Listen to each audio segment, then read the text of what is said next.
This is a Geek Leader podcast, and I'm your host, John Rauda. This show is all about helping us grow as leaders, become better technologists, and improve our lives both at work and at home. I hope you enjoy the show and learn a lot.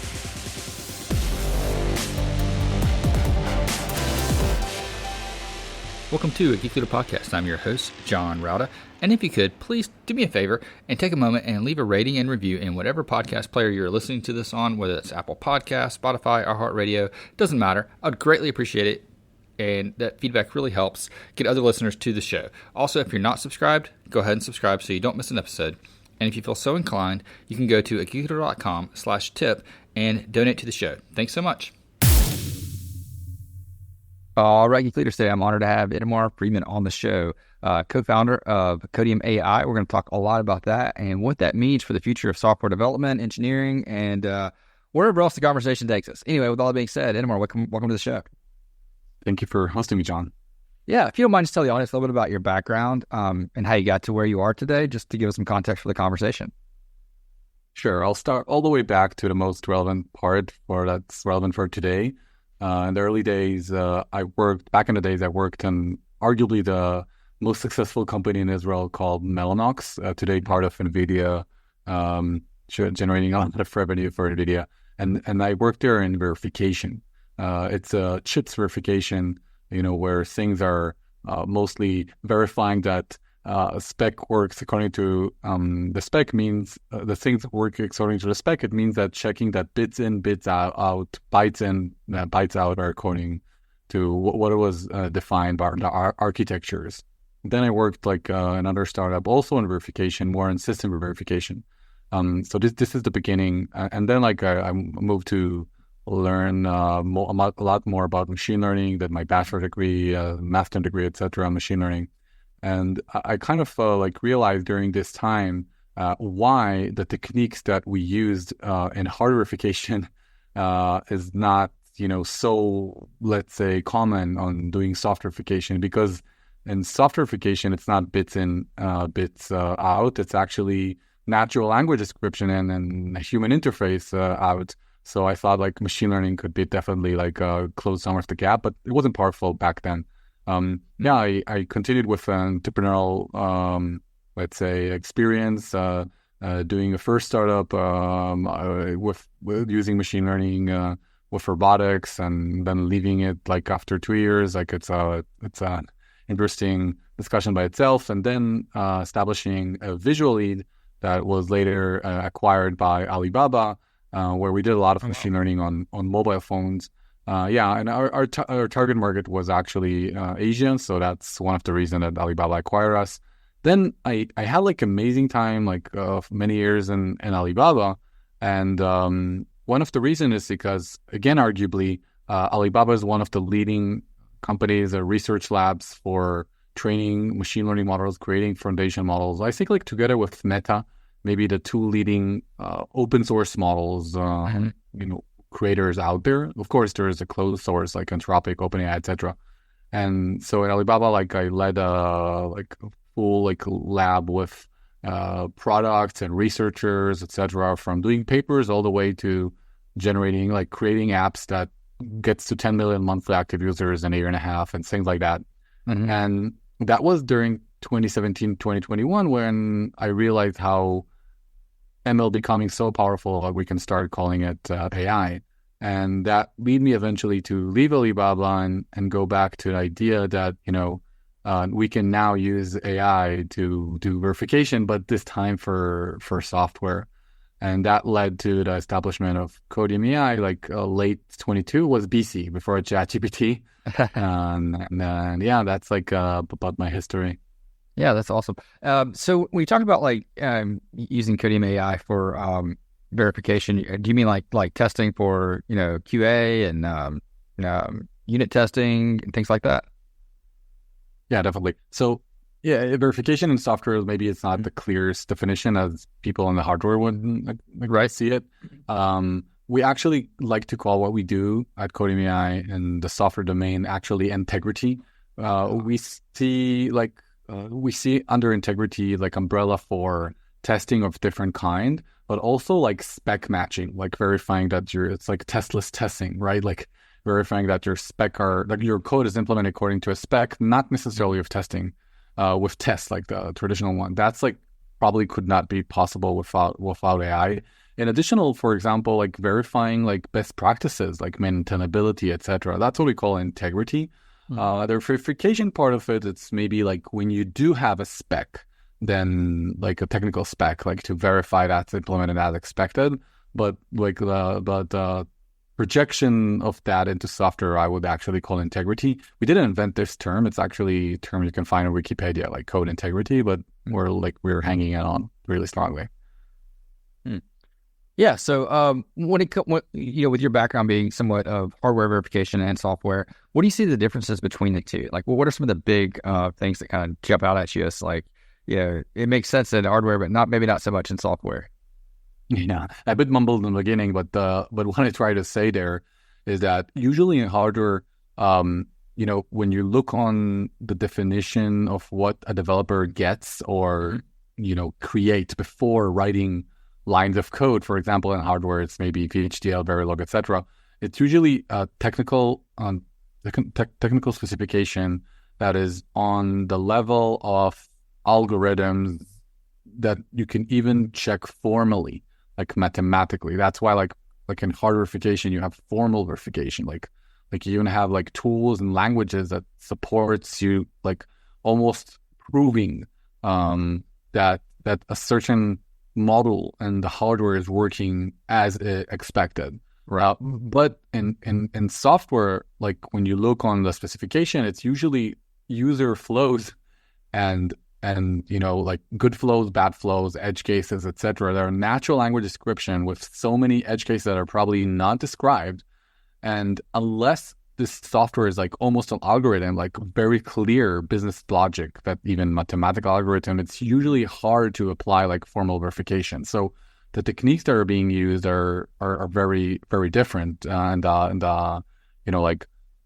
even the frameworks and the metrics are different. And the core of it is what I mentioned, like the it's natural language in, like user stories and user and human like interface out. That's a software world, while in hardware it's much more on the bits and the bytes. And like in most cases, if you create a chips or a network or a switch or so, you're not talking about like any user interface in most cases. Right. So that's a very big difference. Yeah, it's more like the requirements are more, I guess, specific on a hardware, whereas software, you're looking at interpretation of the user story that can be very vague sometimes.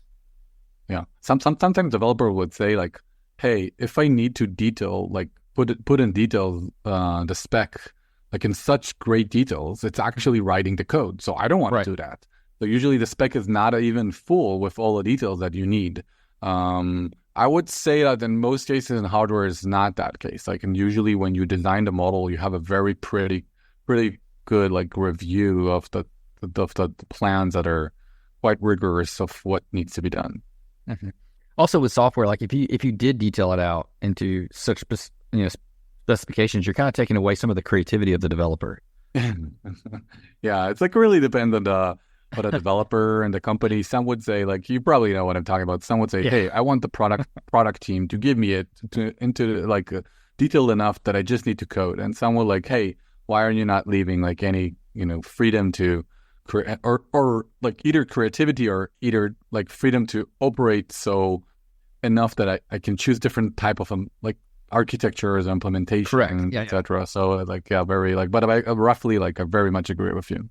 Mm-hmm. Yeah, I think it's fascinating, and that kind of when I like back in the history of software development, when test-driven development kind of first came out, it was more about going through improving quality of code versus the creativity of having user stories that are about, well, I don't want to say vague, but I guess you would say open-ended.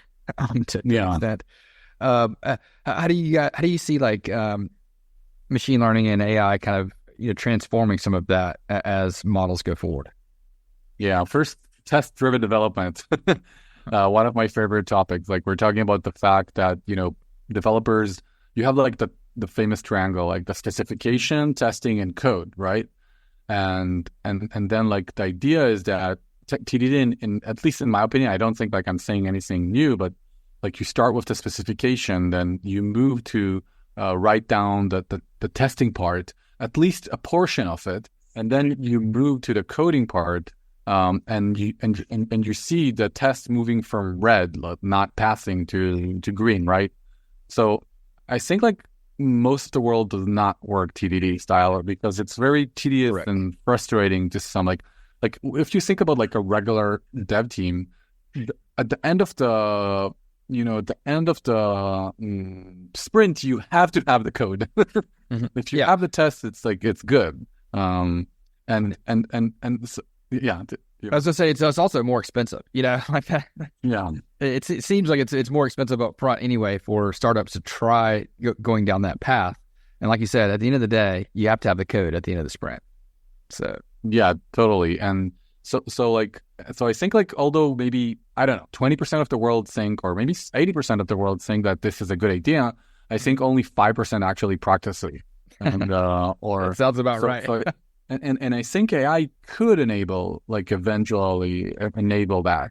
But the thing is that I don't think like that's exactly what we want AI to do. I'm not saying that this is what AI should enable us, TDD. Mm-hmm. I actually think AI should enable us any way we want to develop. Like if you think about the triangle of the specification, testing, and code, if I want to start with coding, and then I want AI to help me complete the testing and specification.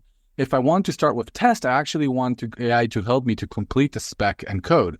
If I want to start with spec, etc. So I think TDD will enable eventually by AI or be made much, much easier. But I don't think like that's just the goal is just enabling that, but rather like flexibility to practice any technique that fits for my specific requirement right now. No, I think that makes sense. And I like the fact that it's kind of, I don't want to say we're in like a new frontier, but we're in a world where we can kind of pick and choose our path at this point, from a development standpoint. It's no longer just like, this is how you do it. You have your process that you're going to be following. Now we've kind of got a little bit more freedom when it comes to each development team, where you can kind of look at the tools that are in front of you and kind of go your own way, as long as it meets obviously meets the requirements and the outcomes that we're looking for from a development standpoint. Where do you see this going? Because there is some fear in the software development community that we're not going to be needed that much more, because code generation is becoming really pretty good. I mean, still has a long ways to go, but we're seeing a lot more advances in that. But what would you say to a young engineer out there, someone graduating college or moving their career forward, about what to expect in the next 5 to 10 years in this industry? Great. So let me start with like imagination game. Sure. Let's say that in 5 years from now, you see like, I don't know, like a huge e-commerce like dev team, like actually the technical product manager sitting there in a room and saying, okay, I want to change something. I want to like, when you add a second item to the cart, I want that color to be picked automatically according to fit the first, if the first product has something to do with the second product, show and pick the color of the second product to fit it. Okay, and then like the AI helps with all the specification and everything, just creating the spec, etc. And eventually, also generating the code, and that technical product manager like sees it works and clicks to production, and then million people gets it. No, I don't think that will happen without an additional like full system that will have like checks and balances, like with a full dashboard. Here are all the tests that were like considered and run, and here are all the areas that you verified with the code, no data leak, no blah, blah, blah, like a list of things, like even according to the best practices. And by the way, here are 2 parts I need developers to verify. And in some cases here, I need 5 parts to developer to refine and code and etc. So I think like even in that dream, the developers are actually going to get like much more challenging tasks, but just the flow of the generation would be different. The technical product manager role is like going to be much more like dominant, like much more creating much more than it is today. That's the first thought I have in the first imagination game. Mm-hmm. And I think you're absolutely right. When you come to that, it feels like the lower level task that engineers need to do will kind of go away, which will make way for the more creative and challenging work, and kind of free up time to explore deeper into more challenging work, which I think is the fun part. Yeah, totally. Like, look, it's like it's hard to predict, especially the future, right? But I think like we are going to see like actually developers going to tackle much more complicated like software as an individual because they have that help of the AI. I actually think it's going to go to that direction. And yes, some of the simple software is going to be generated by AI. Now there is some like challenge here. If we actually need the developers to be more, we need more of the senior developers. You need to get there by through all stages.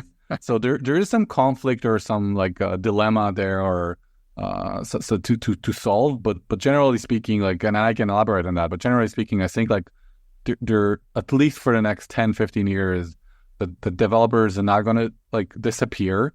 They're either going to convert into like more sophisticated software development, or into more like a technical product manager role. So if you like, I didn't close that gap of what do I advise like the developers. I would like during your studies, if you're a student, for example, think and read and about like business and product development and design and concept and things like that, because I think like that's like how the future work is going to be much more into the technical product manager role and much more advanced, complicated, complex like software development that's going to be left by AI for humans to work with. I'm not saying the middle won't disappear. It's just like I think those two extremes are going to be even more important. Yeah, no, I can see that for sure. And I think going back to your mention about where people, schools, I teach part-time at a college and university, and we are, we're not really teaching people the product management role so much so as it, there is, project management, there is software engineering, and kind of people fall into that product role, it seems like, through experience in one or the other, and they kind of migrated to that path. Do you see that like schools need to maybe adjust some of their curriculum to kind of fill those gaps? So I think yes, like I agree with you. Like it's very common that product roles are being occupied by people that didn't learn product at college, right? Yes. And so it's not that you can close the gap. But by the way, I do think that to be frank, as a developer at the beginning, you look at the product and you say, that's not actually a profession, right? It's just like, and then like a long time, you understand that if you do that in a really like professional way, it's actually, freaking important, like profession. And I think like more and more, by the way, you someone can sit here, the third advocator, and say like, why won't AI help there? Right? Like AI could also think as a product, etc. So there could be also that challenge. But I think like still that like the idea of intent and collaborating with other humans, I know there's like character AI, etc., doing pretty well job in discussing with humans, and being your friend, etc. But still, I think like at least in all that integration between other humans and other work, etc. Still, there's a lot of interaction that human needs to cover, and a lot of that is around the intent of what needs to be developed. I think AI is going to also help the product to think, and by the way, write better specs and not being lazy about all the edge cases, etc. But I don't think like AI is going to take over that quickly, that part, and so you need to be more professional, and like having an edge as a developer is is having an edge into that area, in my opinion, like the product, and you can just like learn it because it seems not as a profession and something you can learn, or you can like spend some time and realize how rich and like wide is profession is very different than doing product growth to product optimization to product design to there's so many there like at the early career that I wasn't aware of, at least. Yeah, no, I think you're right. I think we'll move in that direction as well, and AI can help with that. And and going back to that conversational, there's nothing quite there that meets with human to human conversation. But just as a leader, I will use AI to help me go through a conversation. Like if I'm going to have a difficult conversation with an employee, I'll sometimes like practice that with Chat GPT or something just to get some communication back of, oh, I didn't think of it that way. Maybe that'll help me, rephrase what I'm going to say and maybe take a nicer tone, or a better tone from a leadership perspective, because I still suck at difficult conversations, but just to be fair, and I need all the help I can get. I love that. That says a lot about you, that you care about these parts, for humbly saying, in my opinion. I definitely think like, basically, I wrote some post about that, where AI could be integrated, like in 2022, like I said, BC. And back in the days, people told me, "Hey, you're hallucinating," and things like that, without knowing. Like I think, like almost anything like conversational that either like can be read in books or blogs, etc., or conversational that can be grounded with information. I can see AI not taking part of, like, eventually. I think right now we're kind of overestimating what AI could do right now, but underestimating what it could do in the future. I'm just like quoting the, Amar a lot, a famous one. And like, it's so like, on one hand, like obvious, but it's so hard to realize and get like how many times it happens. Like it's maybe you could call it the famous Gardner, like, I don't know, or like, hype cycle. But I think like in this case, like in many cases, the technology actually doesn't saturate like under the peak. It saturates a lot above the peak. Like, for example, sorry, stating the obvious, like electricity or, things like that. So I think like right now, like, I don't know, how much did your life change? Like, I'm not saying it did it. Like, for example, look, you can prepare for working with employee and be much better. I'm not saying not, but I think we will see ways we can't imagine like in the future. So going back to my point, like I think like I do see AI like anything like conversational that is like can be read in books, etc., or it can be grounded will be impacted. And I definitely think that it means also like to some extent like business decision and product decision, etc., like could also be automated. But I still think like as you mentioned, that like once you have a human, you can say I will replace the entire team with with agents. But once you have some humans, I think like you will probably have humans as like in a cockpit. You will have like an army of like interns and also professionals. By the way, I heard like some people predicting like all the AI is gonna be like interns. I do not agree. And then you're going to like have a cockpit with all of these, and eventually like the interaction between the humans would be like one of those areas that like you want to excel in, as well as, and that also mean like if it's interaction between people, it's also mean like UX UI, and that's also interaction between people, etc.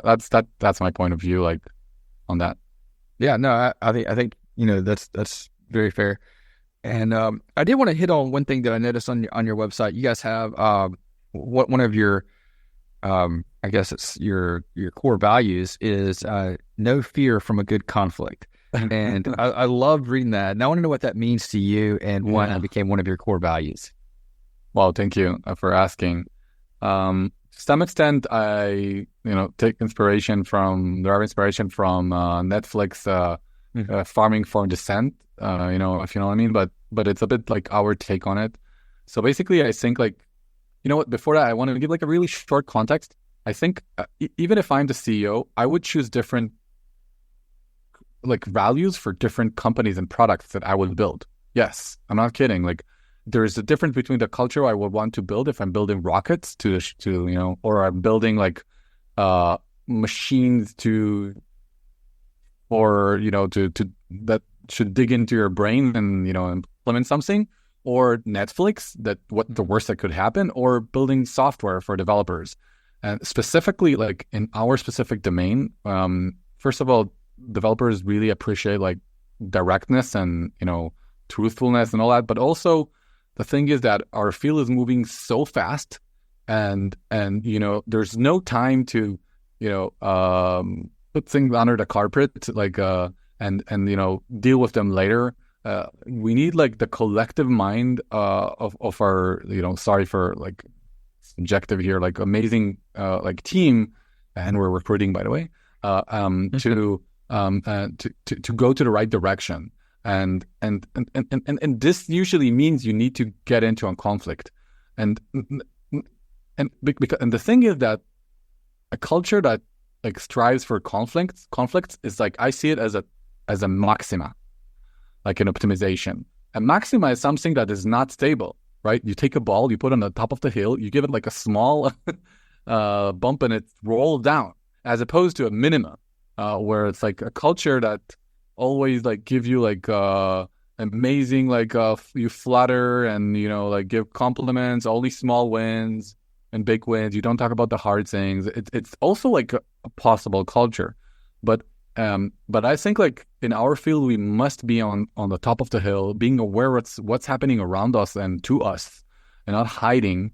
And the thing is that because it's unstable, you need to always like talk about what is a good conflict, like how you deal with the ideas and events and work, and not about talking always like maybe once in a while about people. I'm not saying like you should hide, like eventually people are everything. That's what creates your company. And if somebody's not performing, etc. And the merit of specific discussions, like the common discussion needs to talk about like how work was being done, how we can do better, like specific events and ideas, and like other practices that you need to have a good conflict. And for us, it's so important that we don't fool ourselves and waste, like eventually startup needs to iterate, like fail and fix quickly, and that's part of the idea. I'm not saying like we will nail everything right, but need to like be open to get feedback internally and from customers, etc., and move and change quickly. Yeah, no, I think that's a really good point. And I love the idea. One of my favorite books on leadership is a book called Herding Tigers by Todd Henry, and in there he has a whole thing about like he tells a story about how he was being a consultant for a company. Went there and they're like, oh, our team's great, we never argue, we never have conflict, we just get along just fine. And he's like, well, then your team sucks. Like if you don't have like some kind of conflict, then that means everybody's afraid of saying what they really feel, because there's going to be conflict. If you don't have healthy conflict, then your team's not living up to their potential. And, yeah, I totally agree. And I think that's such a fantastic point, because some people, myself included, I try to stay away from conflict. I try to avoid it. And I realize that sometimes the thing that I need to do the most is the thing that I want to do the least. And for me, conflict is that. And I know I need to, engage in healthy conflict and ask the tough questions. And as a leader, that's my, kind of responsibility to do that. And I think that's great that you guys put that as one of your core values that, helps, drive your company. I think that's fantastic. I totally agree. By the way, like it's like when you think of what's the implications, like for example, who you recruit, like when you like interview people, you want to see even during the interview that they don't necessarily try to make you happy, like just what's the only thing to satisfy you. You want to see like they're challenging even during the actual like interviews, and that's like if that's what it means to put it as part of the core value. Yeah, and like you said, one of the things that I see, and I try to encourage my team, even the most junior person, you have a voice and you need to share that voice and express things, because you will see things that we won't see, and I need someone that's not afraid to tell me, hey, you're screwing up here because you're not seeing this thing at your level. This, at my level, I see these problems, and this is how we can fix that. And that's necessary. And as leaders, we have to encourage that transparency, that openness, and that healthy conflict. So, Yeah, I think that's great. Do you guys have any rules for conflict or anything like that you kind of talk about of things that you shouldn't do or anything like that? Or is it just more of an organic? Actually, it's a good point. Like one of the things that we discussed in the last retro is that it could be like a good idea to start collect do's and don'ts and to write them down. Generally speaking, we love README, READMEs. I personally even have a README as a manager.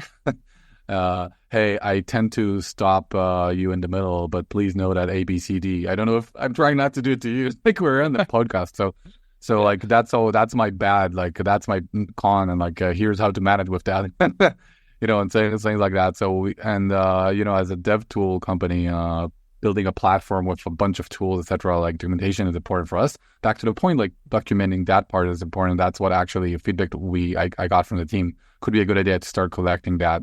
So it's a bit like more organic at the moment. But I give one example. Like I think I'm actually quoting some in like old like ancient Greek like philosopher about like big people talk about ideas.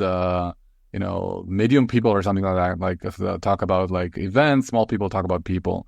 Something like that. But I think that's an exaggeration. By the way, you have to talk about people as well. Like that's the core of the team. But just an example. Let me give you like another do don't. Is around like where you take the discussions. Like if you start if you do have something that you want to say that's a bit more personal, that's like a perfect example not to hide it, not to fear from good conflict, and take it to a one-on-one, even if it's like directly talking about something personal. But if you're talking about like an idea or an event, it's actually don't hesitate to like put this discussion, like you want people to share their opinion, and you don't have to tag everyone or like call everyone to the meeting, but be like actually transparent about if you're talking about, and let other people like form for a dissent, etc. So that's like another example. And then there's a bunch of those. Like I can continue on if you like, but we do need to write them down like that. Yeah, no, I think that's great to have that codified somewhere and documented. Our team, we came up with what we call our code, where we talk about like little, kind of like your core values, where we talk about little things that we all agree to, and then on a regular basis, we'll meet with the team leaders and talk about like, is there anything that your teams or departments want to add to our core values that we want to add to this code, and then we reiterate those like on a quarterly basis, just to make sure everybody's on board with the things that we're talking about and can challenge them. And if they're saying, well, that's no longer relevant, and like we added a new one just last month, that we value transparency and we're open about sharing our why, because that's one of the things that we want to make sure we always do is share why we do things, because that's I think that helps get buy-in and helps people seek to understand. Totally. This has been a great conversation. It's been a lot of fun. How can people connect with you online, learn more about what Codium AI is doing, and and maybe if they are an engineer and interested and they look at your company's culture a little bit more, take that path? Sure thing. So let me start with the company and product. I think it's more interesting. So we are Codium AI, CODIUM AI, and you can find it like exactly on that website. And from there, you can click like into different direction, like install Codium AI in the IDE. It's for free. Install it in the Git. We have like integration as a Git app. We have a Chrome extension. Why? Because we are a quality-focused code generation platform. We're more focused on the testing, code reviewing, etc. And actually to reduce the amount of bugs and have less outages like we had last month or so, not ourselves like on a big company, after company, you need to integrate AI into different places in your software development lifecycle. So we are all about like generating a bunch of tools and meet AI where you want to actually test or verify something. So that's like how you can meet us. And then of course, like we monetize via like some of our tools like Works, have different like features and capabilities around collaboration, etc. When you talk about teams and enterprise, even with an on-prem like models and things like that, we have Fortune 100 companies working like as customers, etc. And about myself, I'm at X, at Twitter as Itamar Mar, long story, ITAMAR _MAR. That's like also on LinkedIn, etc. But that's like the best way, to reach out. I'm open on reaching out, direct message there. Yeah, I'd love to chat with anyone, especially if you're excited about the future of software development, and how code integrity, like the testing and a code review, like a monumental, like an important milestone, a critical milestone that needs to be developed to actually enable us that future, that not just AI generating more lines of code that then we need to like break our head like understanding what someone else wrote, but actually properly like exploiting AI. Then I'll definitely love to chat. Awesome. And I'll link that in the show notes too at geekleader.com so people can go there and click through. Again, it's been a great conversation. I really appreciate having you on, and I really enjoyed it. Thank you so much. Same here. Hope you enjoyed the show. Please go to geekleader.com to learn more about what this guest is up to. Click on their links and connect with them online. I would also greatly appreciate it if you could leave me a rating and review in Apple Podcasts or wherever you listen to the show. Make sure you've subscribed if you haven't already. And if you feel so inclined, you can leave me a tip by going to geekleader.com/tip.